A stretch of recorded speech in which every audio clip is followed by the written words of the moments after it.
Defence system पूरे देश को सुरक्षित रखता है। Bureau report, India news. प्रधानमंत्री ने आज लाल किले की प्राचीर से जब देश को संबोधित किया तो उन्होंने अलग अलग सारे टॉपिक छुए। 103 मिनट में उन्होंने देश की सुरक्षा, देश का विज्ञान, देश की जरूरतें, देश का किसान, सबके बारे में बात की। लेकिन जब देश का विज्ञान और देश की सुरक्षा को उन्होंने जोड़ा तो वो एक बात कह गए सुदर्शन चक्र की, कि अगले 10 सालों में भारत का हर आर्मी इंस्टॉलेशन, हर मेजर सेंटर, हर धार्मिक स्थल सुदर्शन चक्र की कमांड में होगा और उसे सुरक्षा कवच देगा। मेरे साथ दो खास मेहमान इस वक्त जुड़ रहे हैं। मेरे साथ मेजर जनरल ए के सिवाच जुड़ रहे हैं सीनियर डिफेंस एक्सपर्ट के तौर पर, और मेजर जनरल रिटायर्ड सुधाकर जी सीनियर डिफेंस एक्सपर्ट के तौर पर। बहुत स्वागत है आप दोनों का मेरे साथ जुड़ने के लिए। सबसे पहले मेजर जनरल ए के सिवाच, मैं आपका ही रुख कर लेता हूं। प्रधानमंत्री ने आज एक खाका रखा। प्रधानमंत्री, क्योंकि चीजों को बताना भी है और चीजों को पूरी तरीके से सबके सामने भी नहीं रखना है, इशारा भर देना है कि भारत किस तैयारी पर आगे जा रहा है। 10 साल का टाइम फ्रेम उन्होंने रखा है और उन्होंने ये कहा है कि +1 स्ट्रेटेजी होगी। क्या है उनकी सोच सुदर्शन चक्र को लेकर? एक सिवा सर। हाँ देखो राजीव, सच्चाई यह है कि अगर आप ये 4 दिन की कॉन्फ्लिक्ट देखें भारत और पाकिस्तान के बीच में, तो जो एयर डिफेंस सिस्टम है उसका बहुत अहमियत रोल था। कि ये सच्चाई है कि भारत ने 4 दिनों में पाकिस्तान को घुटनों पे टिका दिया।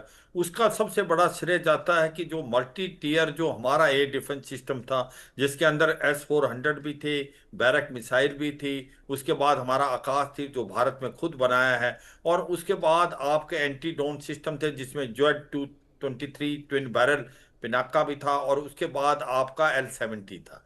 मगर अब ये सच्चाई है कि इस लड़ाई ने आपको ये सिखा दिया कि आने वाले समय में जो ये कॉम्प्लेक्सिटी बढ़ती जाएगी, आप ड्रोन का इस्तेमाल, रॉकेट, मिसाइल, और आप ये सच देखें कि जो लॉटरिंग अम्यूनिशन है वो बहुत इंपॉर्टेंट होने वाला है। और आप ये नहीं सोच सकते कि जो बॉर्डर एरिया है वही एक प्रकार इनके चपेट में आ सकता है। पूरा देश जो है वो इसके टारगेट किया जा सकता है। इसलिए आने वाले समय में आपको ऐसा एयर डिफेंस सिस्टम बनाना पड़ेगा जो कि मल्टी लेयर्ड होगा, पूरे भारत को कवर करे, और उसके लिए भारत को कम से कम 10 साल लगेंगे। और इसीलिए उन्होंने सुदर्शन चक्र का एक प्रकार से एग्जाम्पल दिया। जैसे सुदर्शन चक्र कृष्ण ने महाभारत में इस्तेमाल किया था दुश्मनों के अगेंस्ट, जब भी कहीं उसको अटैक करने की जरूरत थी उसको अटैक करता था, फिर वो वापस आता था।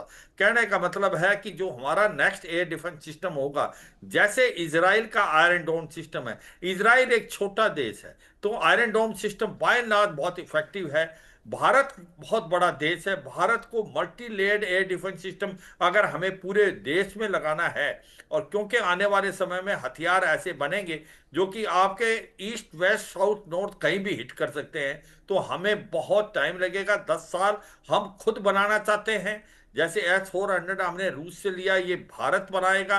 इसलिए इसने 3 चीजें बोली राजीव। एक तो हमारे साइंटिस्ट को ये सोचना पड़ेगा, DRDO का बड़ा महत्वपूर्ण रोल प्ले करना पड़ेगा, स्टार्टअप्स का, यूथ को साथ लेना पड़ेगा। तो अगले 10 साल में बहुत बड़ा चैलेंज है, भारत एक ऐसा एयर डिफेंस सिस्टम बनाए कि पूरे देश को कवर कर ले, और इतना पुख्ता हो कि चाहे वो चीन हो या पाकिस्तान हो, वहां से कोई मिसाइल अगर हमला करती है तो उसको बर्बाद करे, उसके लॉटरिंग अम्यूनिशन, ड्रोन, जिस प्रकार से अभी हमारा मल्टीलेड सिस्टम ने काम किया। एक और चीज है राजीव, इसमें हमें समझना चाहिए कि जो भारत ने 4 दिन में पाकिस्तान को घुटनों पे लाया, उसकी तो ये वजह तो थी, मगर जो पाकिस्तान ने एयर डिफेंस सिस्टम दिया था जो चीन से, HQ-9 और HQ-15, वो कंप्लीटली फेल होगा, और हमारी मिसाइलें, हमारी रॉकेट, हमारे ड्रोन्स, हमारी एयर वहां अटैक कर पाई। चाहे वो आप देखें 6-7 तारीख को रात को जब हमने 9 टेरर इंफ्रास्ट्रक्चर बर्बाद कर दिए, पाकिस्तान के जो हेडक्वार्टर हैं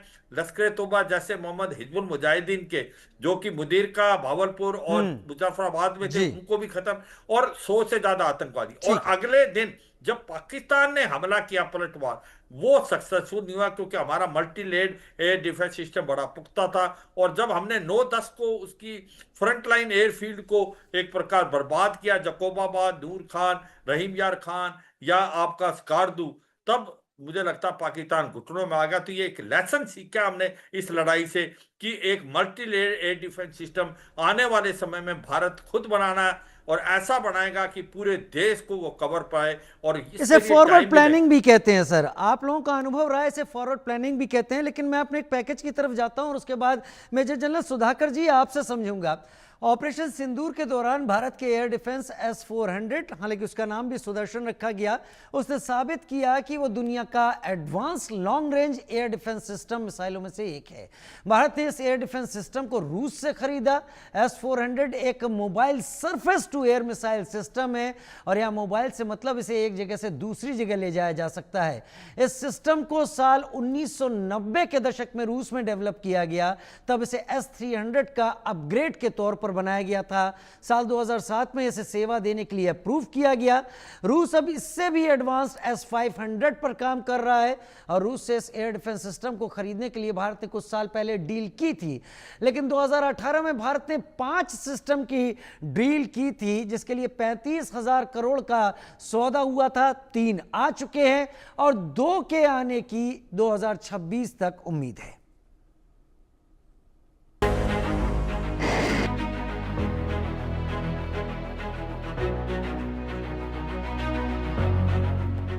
ये ताकत थी S-400 एयर डिफेंस सिस्टम की, जिसने पाकिस्तानी मिसाइलों को हवा में ही राख कर दिया, पाकिस्तानी ड्रोन को पटाखों की तरह जला दिया, पाकिस्तान के हर हवाई हमले को नाकाम कर दिया।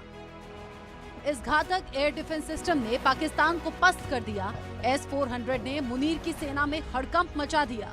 भारत का ये रक्षा कवच तनकर खड़ा रहा, पाकिस्तान के हथियारों को खाक करता रहा। लेकिन अब S-400 से भी विनाशक एयर डिफेंस सिस्टम तैयार हो रहा है, जो पूरी तरह स्वदेशी होगा, पाकिस्तान के लिए सिरदर्द बनेगा। Bharat S-400 air defence system की तर्ज पर लंबी दूरी के लिए अपना खुद का स्वदेशी एयर डिफेंस सिस्टम डेवलप कर रहा है। इस सिस्टम को प्रोजेक्ट कुश नाम दिया गया है। इसे भारत में ही डेवलप किया जा रहा है। DRDO और BEL मिलकर इसे तैयार कर रहे हैं। प्रोजेक्ट कुश दुश्मनों के लिए काल होगा। इसमें S-500 जैसी खूबियां होंगी, और ये देश के एयर डिफेंस सिस्टम का एक मजबूत स्तंभ बनेगा। इस सिस्टम में 3 तरह की इंटरसेप्टर मिसाइलें शामिल होंगी, जिसकी रेंज 150 किलोमीटर होगी, M2 जिसकी रेंज 250 किलोमीटर होगी, इसके अलावा M3 जिसकी रेंज 350 किलोमीटर होगी।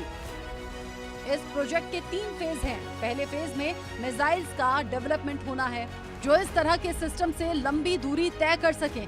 दूसरा है किल व्हीकल, जिसमें कई सारे सिस्टम्स होंगे, जो एक इंटरसेप्टर को टारगेट कर पहुंचने में मदद करेंगे। तीसरा हिस्सा जो सबसे अहम माना जाता है, वो है वॉरहेड, यानी वो जगह जहां हथियार या विस्फोटक लगाए जाते हैं। भारत का स्वदेशी एयर डिफेंस सिस्टम 500 से 600 किलोमीटर दूर तक दुश्मन की गतिविधियों पर नजर रख सकेगा। Cruise missile, drone, stealth fighter jet और स्मार्ट बम जैसे खतरों से आसानी से निपट सकेगा। M1 और M2 इंटरसेप्टर में ड्यूल पल्स मोटर और थ्रस्ट वेक्टर कंट्रोल लगे होंगे, जिससे वो तेजी से दिशा बदल सकते हैं। M3 में बड़ा और ताकतवर किल व्हीकल होगा, जिसकी सिंगल शॉट किल संभावना 85% तक हो सकती है। 2028-29 तक प्रोजेक्ट कुश को भारतीय वायुसेना और नौसेना में शामिल होने की उम्मीद है, लेकिन उसकी दस्तक से ही पाकिस्तान थर्रा गया, उसकी आहट से घबरा गया, मुनीर की सेना में हड़कंप मच गया।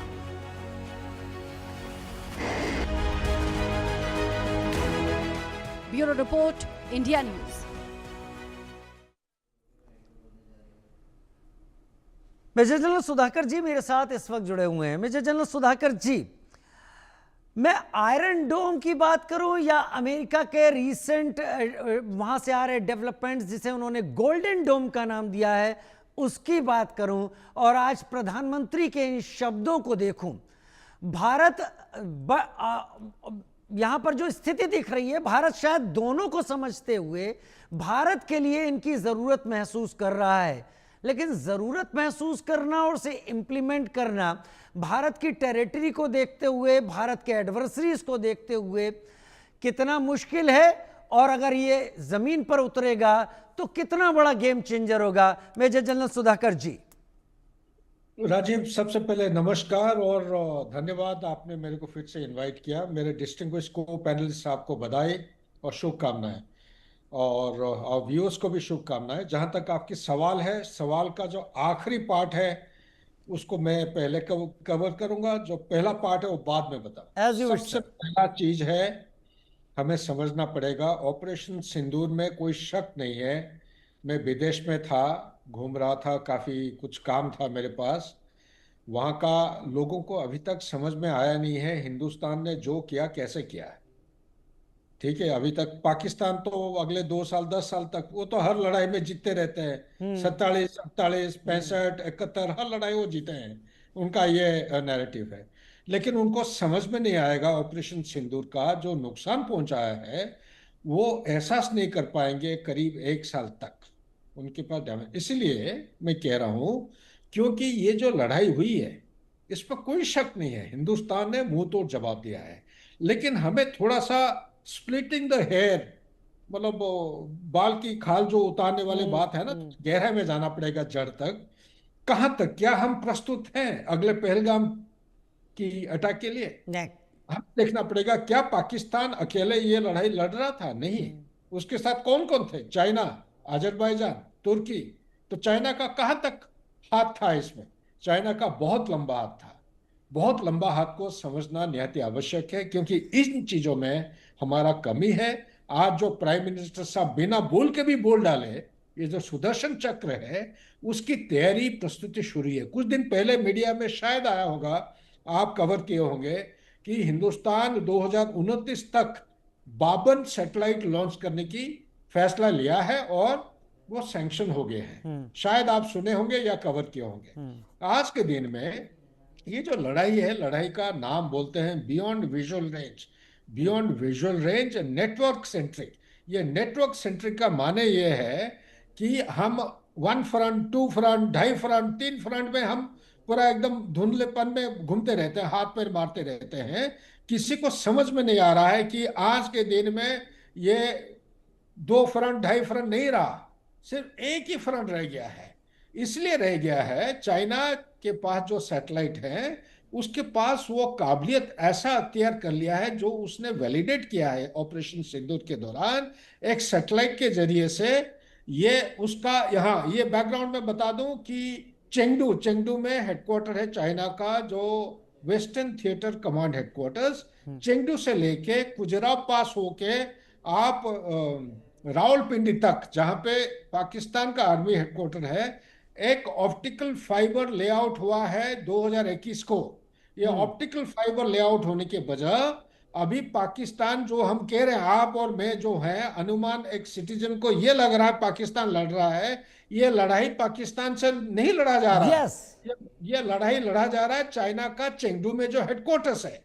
तो ये सैटेलाइट क्या करता है? 6 चीजें करता है। क्या करता है? फाइंड, देखता है कि दुश्मन का कहां से मिसाइल या एयरक्राफ्ट या लॉन्च पैड कहां से हमला हो सकता है। उसके बाद फिक्स, फाइंड के बाद फिक्स होता है, उसको बोलते हैं F2। उसके बाद होता है ट्रैक करता है, ट्रैक के बाद टारगेट करता है। ये 4 हो गया आपके। और 5वां में है उसका है कि वो एंगेज करता है, और एंगेजमेंट के बाद असेसमेंट करता है। 6 चीजें करता है। ये होता है सैटेलाइट की कवरेज। इंडो पैसिफिक को पूरा कवर करता है। इसीलिए इंडिया का पाकिस्तान फ्रंट और चाइना फ्रंट, ये दोनों के दोनों एक ही फ्रंट उसके लिए बन जाते हैं। एक फ्रंट को हम हिसाब में लेते हैं दुश्मन का थ्रेट को देख के। दुश्मन का थ्रेट अगर वो एक फ्रंट कह रहा है, समय आ गया है, अब हमें इन चीजों को रिव्यू करना चाहिए। हमारा सोच विचार में हमारा काउंटर स्ट्रेटेजी इसी तरह अपनाना चाहिए। लास्ट पॉइंट ये है कि ये सैटेलाइट होने के नाते उसकी काबिलियत ये है कि ना केवल रावलपिंडी हेडक्वार्टर को खबर देता है, बल्कि जो वेपन प्लेटफॉर्म है, चाहे नेवी में हो या एयरफोर्स में हो, उसको देता है। और जो एरियल प्लेटफॉर्म, जो एवैक्स बोलते हैं, जिसको हमने गिर डाला, नीचे गिराए हैं, उसको भी खबर देता है। और उसका मिड कोर्स करेक्शन, एक है इनिशियल डाटा फीड करने के बाद जब मिसाइल लॉन्च हो जाता है, उसका मिड कोर्स करेक्शन सैटेलाइट करता है। और उसके बाद टर्मिनल गाइडेंस भी सैटेलाइट करता है। ये जो उसको बोलते हैं नेटवर्क सेंट्रिक वॉरफेयर, इसमें हमें आगे तक बढ़ना है। इसके लिए हमें 10 से 15 साल की टाइम चाहिए, और तब सैटेलाइट आपके 2029 तक जब एक बार लॉन्च हो जाएंगे, आपकी ये काबिलियत होने का बहुत उम्मीद किया जा रहा है। Back to you sir. Major General Sudhakar ji और Major General AK Siwach sir, आप दोनों ने जो जो बातें बोली मैंने थोड़े से नोट्स बना लिए, मैं कॉपी कर चुका हूं आप लोगों को और मैं इसको एक्सेप्ट करता हूं इस प्रोग्राम में। बट ये फ्यूचर का वो प्रोजेक्ट सामने रख रहे हैं जो प्रोजेक्ट वाकई प्राइम मिनिस्टर तो नहीं बोल सकते थे, वो इशारा दे सकते थे। मुझे अब भी ऐसा लगता है शायद अभी भी बहुत सारे पॉइंट्स नीचे दबे हुए हैं जिनका एलेबोरेट किया जाना बाकी है, लेकिन स्ट्रेटेजिकली शायद अमेरिका जिस गोल्डन डोम की तैयारी कर रहा है, हम भी कहीं उसी राह पर आगे बढ़ चुके हैं। थोड़ा समय है लेकिन लगता है कि हम सेफ खुद को कर लेंगे। मैं माफ़ी के साथ, क्योंकि आप दोनों सीनियर जनरल्स हैं, लेकिन मेरे पास समय कम है और मुझे पता है कि आपके पास नॉलेज का भंडार है। ज़रूर आप लोगों के साथ फिर मुलाकात करेंगे सर, और जानने की कोशिश करेंगे और बड़े वेपनरी को लेकर। बहुत शुक्रिया मेजर जनरल सुधाकर जी वक्त निकालने के लिए, और मेजर जनरल AK सिवाच मेरे साथ जुड़ने